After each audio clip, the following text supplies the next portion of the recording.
Hello everyone and welcome to my channel, Advice to Think Twice. My name is Monica and I wanted to do a quick review on the Green Witch Tarot by Moura. I've been using this deck for a little bit now and I was really drawn to it, so I researched it, purchased it, and now I'm working with it. And it's a really easy deck to work with, very calm energy, very soothing energy. And it's a nice approach to the tarot as well. And so I just wanted to do a quick review just to let you know my thoughts or what I've learned from working with the deck, and of course then taking you through all the cards, showing you all the cards.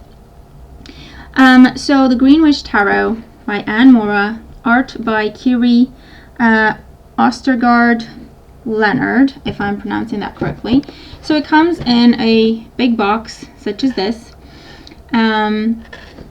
with all, I can't even get it into the camera, but it's a really big box. And in the big box you have the deck of cards here, and then the companion book, the Green Witch Tarot. I'm just going to put the box aside. And the book is quite, it's not a booklet, it's not a leaflet, it's a proper book, teaching you or explaining to you what the approach is with this particular tarot deck, all the connections, how to work with it, and then of course giving you all the meanings of the cards. It's, like I say, a pretty sturdy book, explains things very well. You have an image of the card on the one page, black and white, and then describing everything that the card represents, kind of describing what the picture is, what the image is, okay, what it's trying to portray. And then you have meanings, upright, reversed, and some keywords to describe that particular card. And you have this kind of a layout for each and every single card in the deck. You start with the major arcana as usual, and then you work your way through the suits. The book also describes, what the approach is to the tarot of this particular author here. And just to read you a quick fragment in the very beginning of the book: the Green Witchcraft approach to the tarot is based on a personal relationship to nature, earth magic, the elementals, which is earth, air, fire, and water, and the power of the immanent goddess and god in their many aspects, and to the fairies, spirits, and entities of the earth, otherworld, and underworld. So, and then it goes on to describe how the cards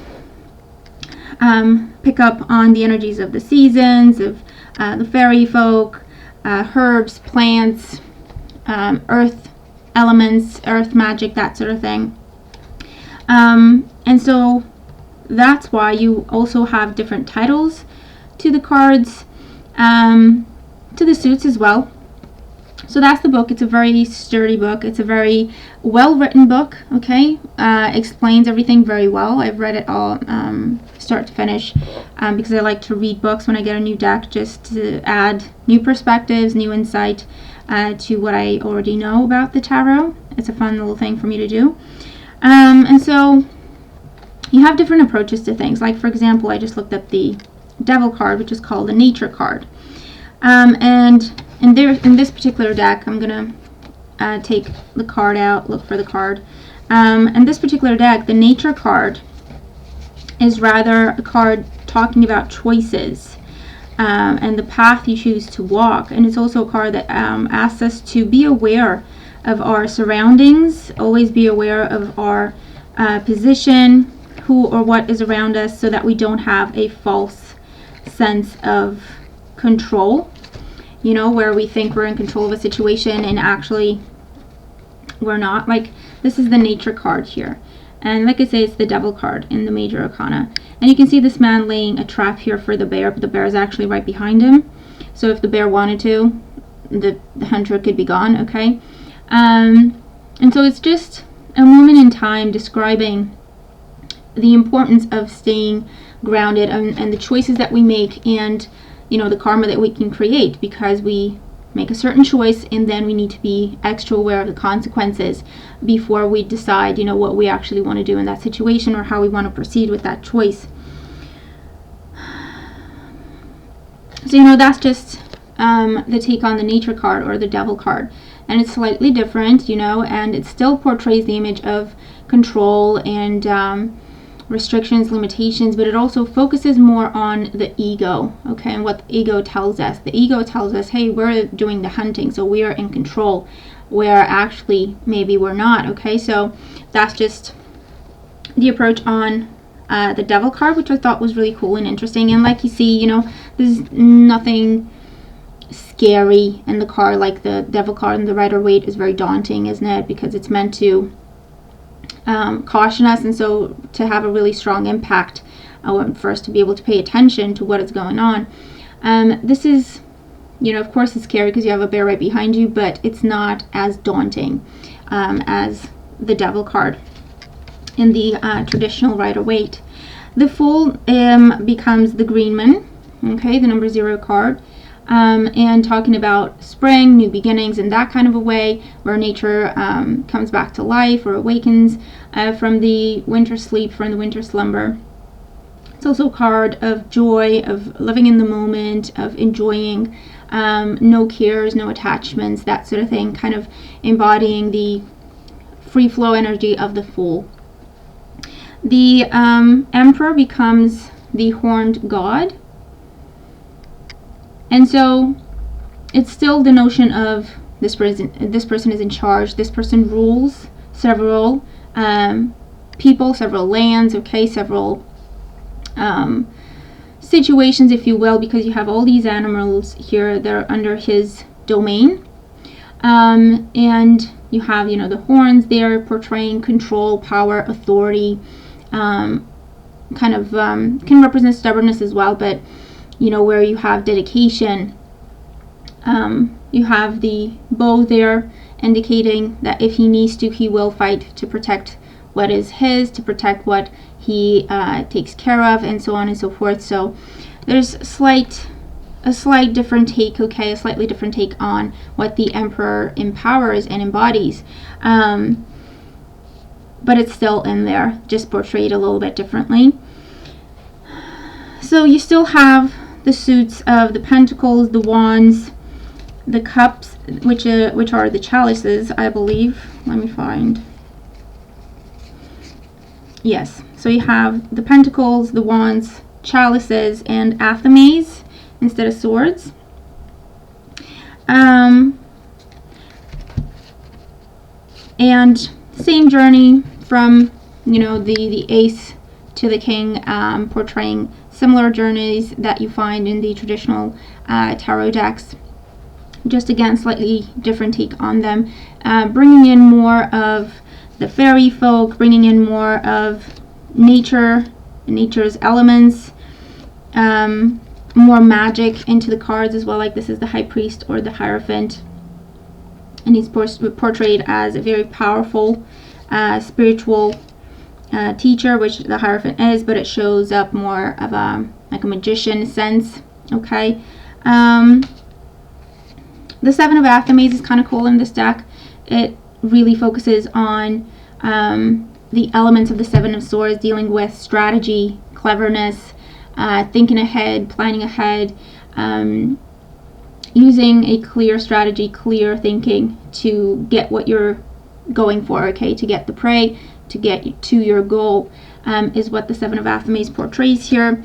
The Three of Swords, or the Three of Athames, also has a really cool portrayal, really cool interpretation, because it talks about, focuses more on the separation, focuses more on the idea of compromise, focuses more on, again, choices that we make or time away from our friends, from our family, from our dreams. And I bet it's probably the last card here. And so I thought that was really nice. It's not, you know, the heart pierced by the swords, evoking a lot of turmoil and pain. It's a bit of a softer, more gentle approach to the Three of Swords, the Three of Athames.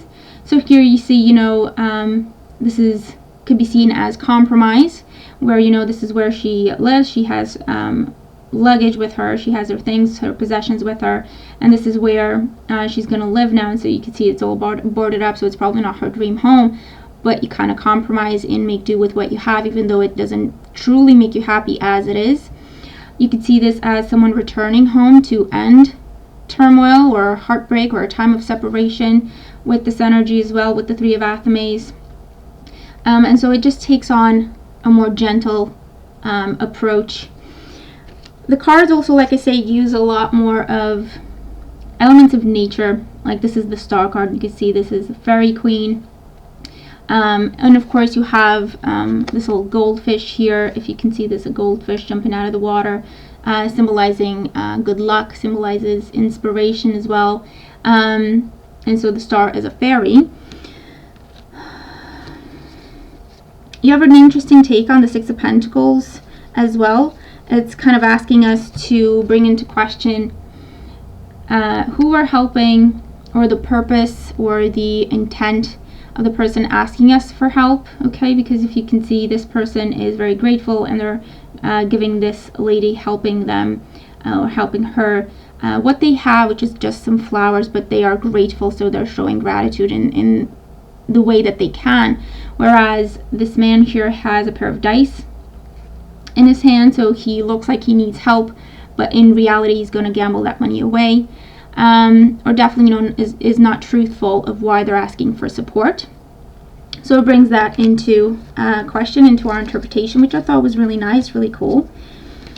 The Nine of Cups looks like, someone like a fortune teller, and pretty much someone telling us what we want to hear, kind of illustrating wish fulfillment that way. The City is the Temperance card, and you can see all these fairies around her, kind of whispering in her ear. So it makes that, it portrays taking something from the spiritual realm and then manifesting it into reality, being in both worlds, okay, which the Temperance can also represent, being balanced, being patient, focusing on creation, focusing on blending things, putting things together to create something new and better, or positive anyway, is what the card talks about. So it's a really, really cool deck. Very nice approach to the tarot. You don't have to be an expert in what different symbols in nature mean, or deities, or anything like that. You could learn a lot from the card, okay, same as I have. So you just have to, read the card. That always helps. Read the cards, read the book, and just work with the cards, and then research whatever questions you have. You have a lot of different elements of nature coming in here, like the different flowers or the different insects and what they mean. Like here, the peonies meaning promising opportunities for business. Okay, and again, you learn these things from the cards, and from the book, so you don't have to be an expert here. You have turtles, you have frogs, you have salmon. This plant, I don't remember exactly what it's called, but it's a plant that stands for successful conversations and interactions with other people, good business as well, good business conversations as well. So you just learn these things, you pick them up. You don't have to know them from the get-go, but you could just, not pay attention to them and read the cards as you would usually or traditionally. But they do add to the interpretation, these little symbols, these little extra elements brought to the cards. They definitely contribute. They make a positive contribution here. So now I'm just going to take you through the cards and show you all the cards real quick. The cards are really, this is the back of the cards. It's a really beautiful image. Cards are really like thick, okay, not flimsy, not anything like that. Very sturdy cards. You can definitely work with them. They're not going to break, so to speak, that easily. And so let's just go through the cards right now, but it's a really, really beautiful deck. The images are beautiful. The interpretations are really beautiful.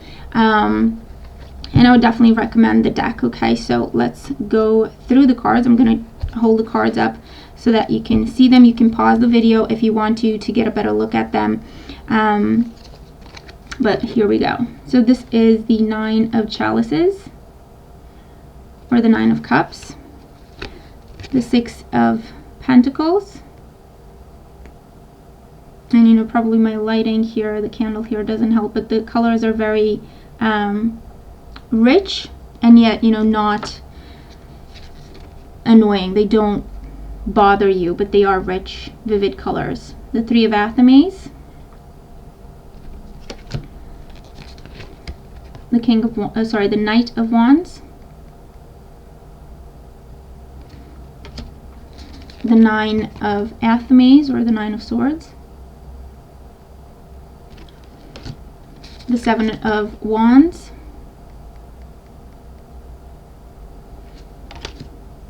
the Ace of Wands. And you know, with this, you know, because they use the cherries and all of that, it could be like an indication towards summertime. It could be an indication towards opportunities leading to more, and leading to growth, leading to prosperity, abundance, harvest. So little details, but they make a big difference if you choose to use them. The 3 of Pentacles, the Holy King, and this is the Hermit and the Major Arcana. The World Tree, and this is the World card. You have the snake there, you know, symbolizes always endings and new beginnings, transformation, rebirth, that sort of thing. Of course, you know, there's other symbols in there that you will find. The 6 of Athames, the Earth Mother, and this is the Empress. The 2 of Pentacles, the 8 of Wands,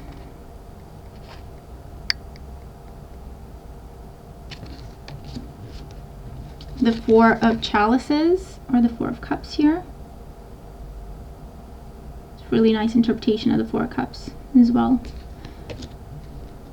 The 8 of Chalices, or the 8 of Cups.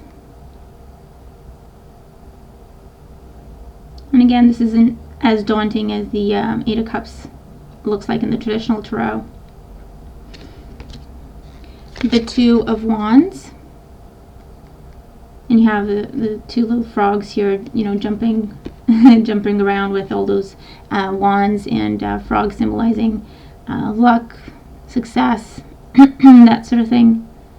And again, the plants around the windows or around the house, okay, they all symbolize something as well. So, and again, it's all described in the book, so it's very, very useful. It's a very useful book. The 5 of Wands,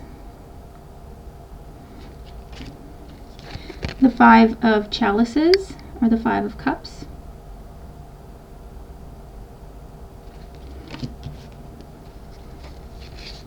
the 10 of Wands,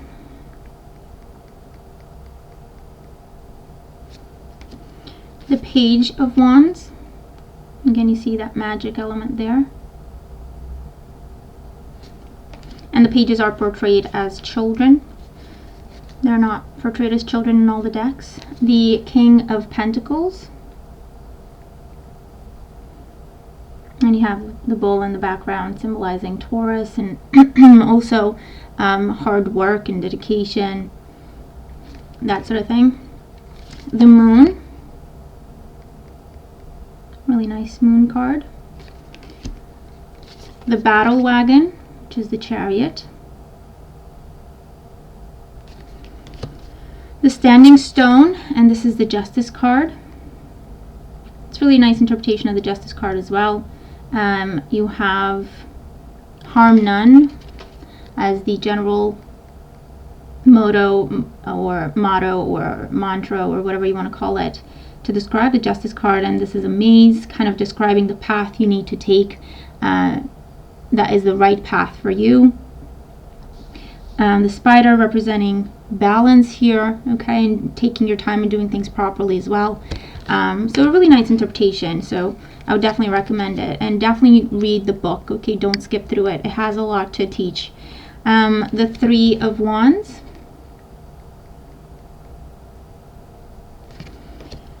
the Page of Pentacles,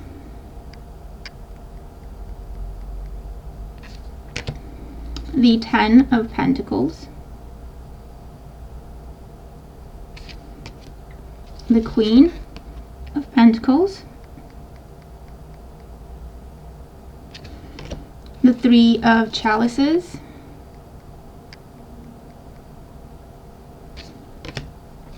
the City, if I'm pronouncing that correctly, hope I am, the King of Wands,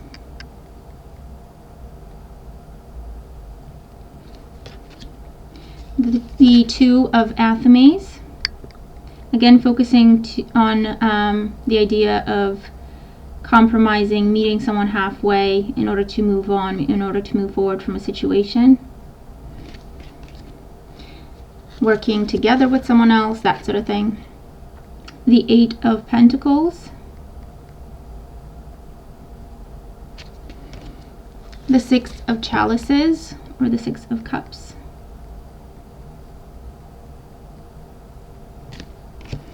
the Five of Pentacles, and here for example you have that the lizard symbolizing fear or loss, but you have the pentacles just above her head, but she's not looking at them. There's fire just behind her, so she doesn't have to be cold, but she's not looking. So a really nice interpretation of the Five of Pentacles as well. The Wild Hunt, and this is the Tower card, and there's a nice story to this card in the book actually. The Nine of Pentacles,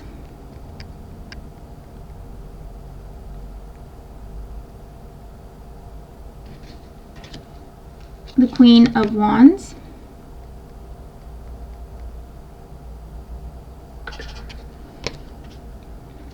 Ace of Pentacles, really nice Ace of Pentacles, the Knight of Athames, or the Knight of Swords, the High Priestess,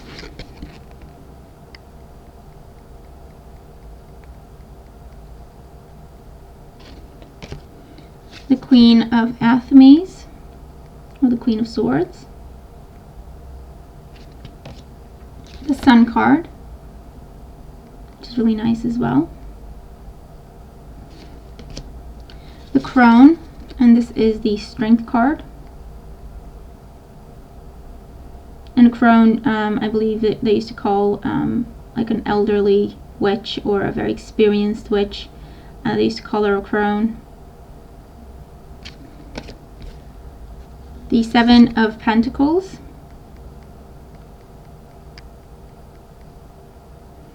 and again, the bird tells you something, the plant here tells you something, so really nice deck. Kind of opens you up to new perspectives, new ways of interpreting as well. The Star with the Fairy Queen,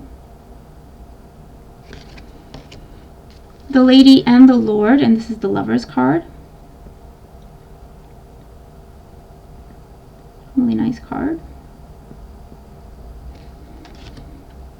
The Five of Athames, or the Five of Swords,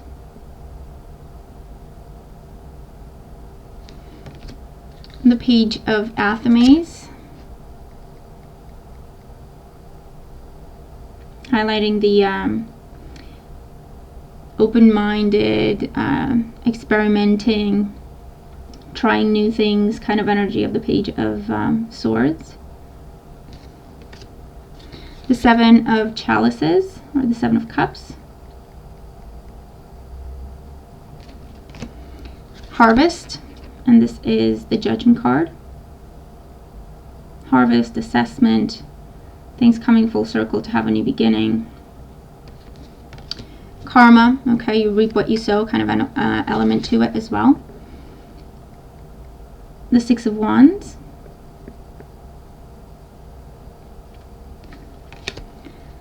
King of Athames,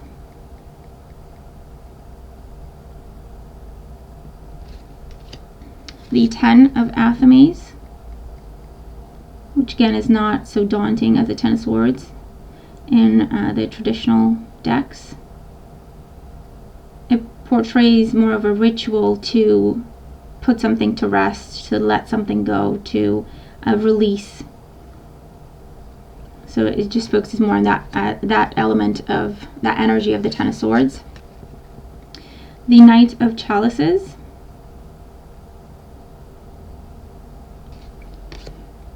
the King of Chalices,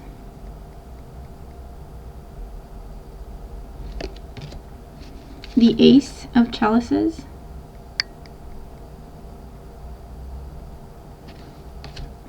the Page of Chalices, the Artist, the Dreamer, the Four of Pentacles,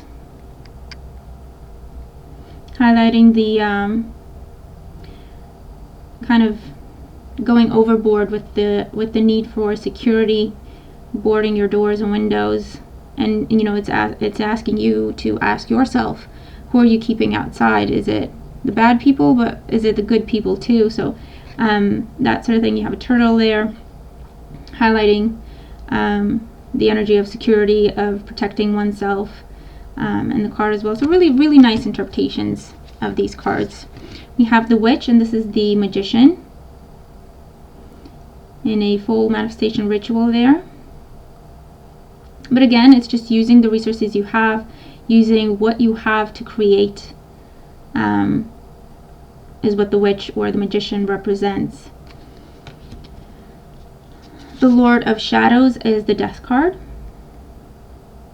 So you see that transition between what is old, what is worn, what is released, what is ended, and now goes into the shadows, and that new beginning with the man and the child walking off. And then you have, this is a moth, I forget what species, what kind, representing transformation and blooming, blossoming as well. The Nine of Wands,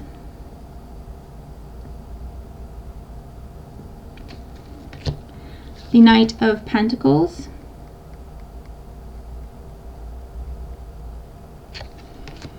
the Eight of Athames, or the Eight of Swords,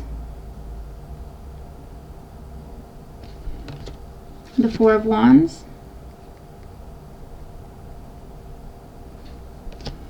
Ten of Chalices, or 10 of Cups,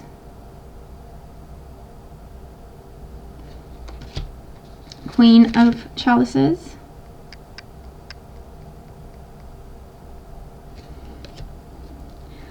the Two of Chalices,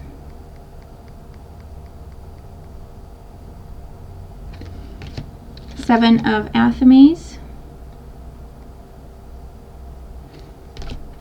the High Priest, or the Hierophant, the Wheel of the Year, or the Wheel of Fortune, the Four of Athames, or the Four of Swords,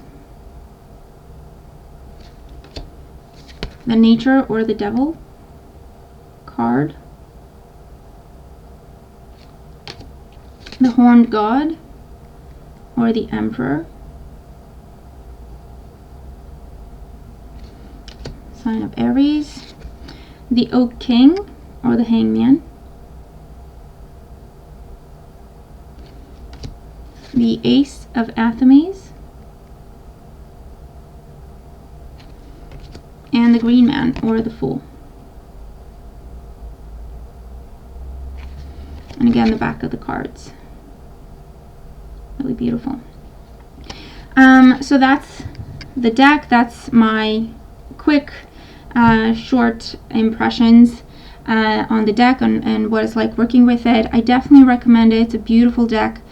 Beautiful colors, earthy colors. Okay, you can see, you know, nature everywhere, which is the intent of the deck and the intent of the author as well. Adding to the traditional interpretation by using, or you know, portraying, involving different animals and plants, and nature symbols, or from the fairy folk, or that sort of thing, the seasons and everything like that, to add to the interpretations of the cards is also a really cool thing to do. So I've been really enjoying this deck. I definitely recommend it. It's very easy to use, I would say, for experienced readers, and for beginners as well. It's, again, because you have this really cool book that explains everything very well, you shouldn't have a lot of difficulty working with the cards and understanding what they're trying to portray. But of course, practice will allow you to create your own connection to the cards, and your own way of communicating with them. So I definitely recommend the deck. Beautiful deck. So once again, this is the Green Witch Tarot deck by Moura, and this is the book, and this is the big box that it comes in. Okay. So I definitely would recommend it. I hope that you enjoy working with it as much as I have, and as I will continue to. And I hope that you enjoy this little review. Hope you find it useful. If you have any questions or comments or anything like that, or you want to share your experience with the deck, please use the comments section below, and I look forward to reading your comments. And if you have any questions, I'll try to get to them as quickly as I can.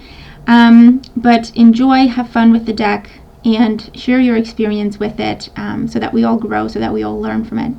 So thank you for joining me. I hope you enjoy the review, hope you find it useful, and I'll talk to you again in the next video. Take care.